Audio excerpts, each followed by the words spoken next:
Aku bikin video dulu bentar, Bi. Ya udah. Nah, Positif ya. Jangan terpanik ya. Yang mau nah. Hey, sabi, sabi, sabi, sabi, sabi. Biasalah. Jadi gua diminta untuk senyum pada video kali ini. Ya, senyum. Jadi gini gua senyumnya kan. Goblok. Kali ini gua mau membahas tentang kemarin tuh ada komentar ya. Kemarin tuh ada komentar ya dari Abdi Ansyah ya. Mungkin Abdi Ansyah ini juga pengguna CBR K33 ya gitu. Komentarnya nggak negatif, komentarnya nggak yang gimana-gimana gitu ya. Tapi kenapa gue bahas komentar ini?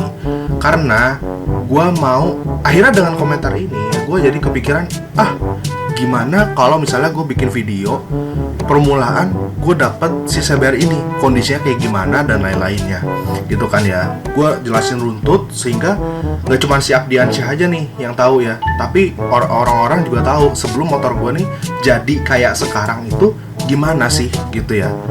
Nah, oke. Nah, pertama kali gue dapat motor gue itu ya gue beli dari saudara kembar gue sendiri ya, itu adalah Ceker ya. Nah, gue beli dari Ceker dengan kondisi bannya itu udah Michelin Pilot Street gitu ya, Pilot Street, dan itu ban untuk jalan-jalan street use gitu ya. Itu dengan kondisi belakangnya itu 130/70, persis sekali dengan apa yang disaranin oleh Abdi Ansyah gitu ya. 130/70 belakangnya, depannya itu 110/70 ya. Gue pakai ban itu selama hampir setahunan lah ya. Hampir setahunan, hampir 2 tahun malah ya. Kan gue beli itu di tahun 2019 ya. Gue pakai Michelin ya, Pilot Street gitu ya. Nah, itu gue pakai buat apa-ngapain aja, dan rata-rata gue tuh langsung hajar aja gitu ya. Nggak memikirkan ini ban peruntukannya untuk street use doang. Maksudnya karena untuk street use tuh kita nggak bisa yang terlalu gimana-gimana gitu ya. Bolak-balik gue diingetin sama Arvin, inget Van, jangan miring-miring kayak gimana-gimana dulu ya. Ban lu masih Pilot Street, belum Batlax gitu loh. Nah, yang paling pertama gue ganti adalah knalpot ya, knalpot dengan menggunakan knalpot slip-on original Akrapovic Slovenia ya, karbon ya. Kenapa gue pilih slip-on? Karena ya memang adanya slip-on untuk motor CBR K33 itu, dan waktu itu gue nggak mikir ya, slip-on itu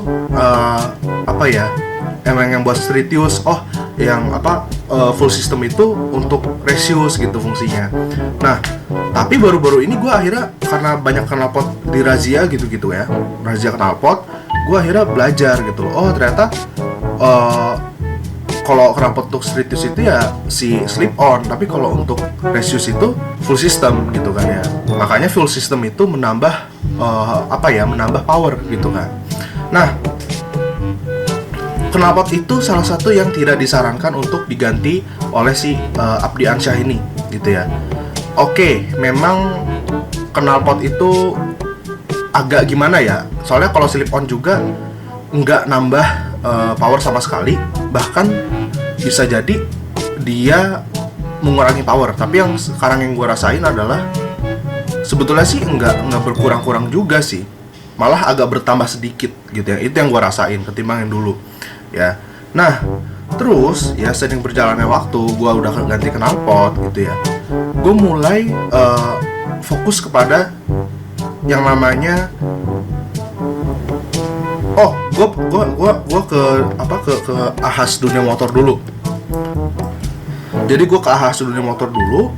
Nah, itu emang tempat gue biasa servis di situ, servis rutin di situ, ya, track recordnya di situ. Nah, Itu kata yang punya ahas dunia motor ya, di Kebayoran Lama, di pasar Kebayoran Lama situ, karena rumahku kan di Pondok Indah ya, jadi paling dekat di situ yang bisa menerima big wing. Jadi kalau untuk motor 2,5 ini ya jangan pernah diservisin di ahas biasa, walaupun ahas biasanya nerima gitu, karena nggak semua ternyata kalau untuk motor 2,5 ke atas itu nggak sembarang ahas gitu ya. Ahasnya ada namanya ahas big wing gitu ya. Nah, di ahas dunia motor itu ada ya khusus big wing. Nah, kata ownernya dari ahas dunia motor, yang dimana dia bolak-balik ikut racing ya, ikut untuk iniin motor-motor balap gitu ya. Emang udah legend parah, dan pembalap-pembalapnya juga udah terkenal banget gitu ya. Itu dia bilang ke gue gini, udah gearnya diganti ya, gear belakang tuh diganti, persis seperti apa yang dikatakan oleh Abdi Ansyah, dari aslinya 36 ke 38 dinaikin 2 gitu loh. Katanya itu supaya lebih lebih panjang gitu. Jadi nggak usah sibuk oper-oper gigi, kata dia gitu. Nah, itulah yang gue terima tuh kayak gitu. Terus udah, oh iya ya nggak apa-apa, boleh deh, langsung diganti.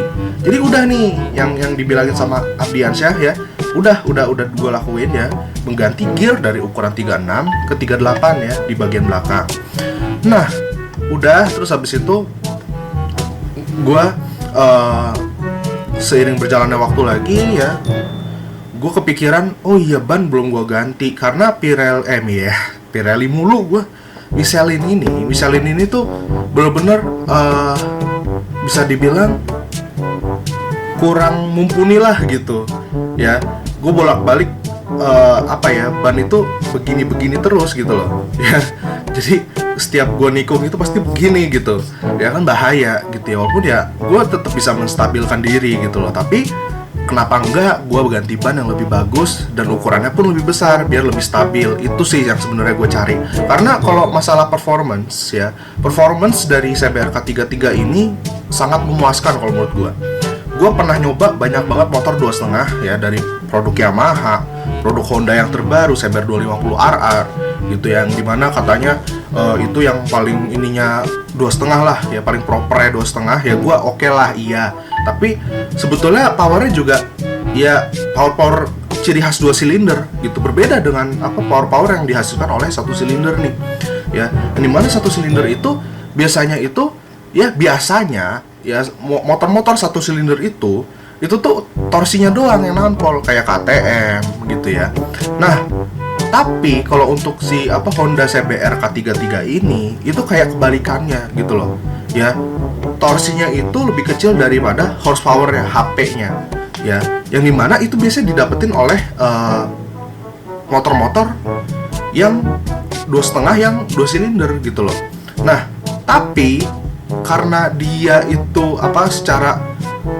secara dia tuh silindernya tunggal, dia itu bisa lebih dapat secara torsinya ketimbang motor 2,5 yang 2 silinder gitu ya. Bahkan sama si yang namanya Kawasaki Ninja Mono aja ya, 250 Mono gitu ya, itu dia torsinya bisa lebih dapat ya, torsinya lebih tinggi dan horsepower-nya pun lebih tinggi ya. Itu sangat cerdas, makanya lahirlah motor yang sekencang itu, yang secara performance udah nggak usah diraguin gitu loh. Apalagi kalau gue tuh udah ngasih beberapa perubahan gitu loh ya. Gue main ECU segala macem gitu ya. Nah, terus habis itu jadinya ketika gue menambah yang namanya roda ban belakangnya itu gua gedein, itu tuh nggak berpengaruh banyak bagi gua. Yang gua rasa adalah motor gua stabil, motor gua enak buat segala jalan ya. Intinya gua ini mengganti ban itu untuk kestabilan, untuk kenyamanan dan keamanan gua. Yang tadinya gua setiap cornering itu harus harus roda tuh harus ngangkat gitu ya, harus split begitu ya. Sekarang udah nggak lagi, karena gue udah mengatasinya dengan menggunakan ukuran ban 160/60 ya. ban belakang, dan ban depan 120/70 gitu. Nah, jadi sudah cukup terjawab ya kenapa gua akhirnya sekarang mengganti nih dari yang tadinya speknya sama persis dengan apa yang disampaikan dari Abdi Ansyah ya. Jadi sarannya Abdi Ansyah gue terima, cuman perlu diketahui bahwa gue telah melakukan itu di masa lampau ketika gue baru-baru dapat si Saber ini. Ya, Saber itu waktu gue dapat dengan keadaan ya bannya itu adalah Michelin Pilot Street dengan ukuran 130/70 belakang dan depannya 110/70 ya. Dan sekarang terus abis itu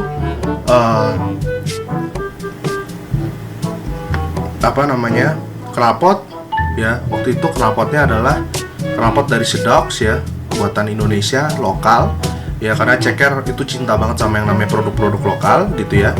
Nah, terus habis itu juga belum ada modifikasi yang berarti banget lah. Makanya ya, gua waktu itu ganti gear aja ya, ganti gear ya dari 36 ke 38 ya, tepat seperti yang Abdi Ansyah katakan gitu kan. Nah, setelah itu ya baru gue memodifikasi yang memang gue rasa penting nih untuk keamanan dan kenyamanan ketika gue berkendara gitu. Oke guys, segitu dulu dari gue. Ride safe as always gitu ya. Gue Sabi dari Sabi Motovlog. Gue pamit. Bye bye.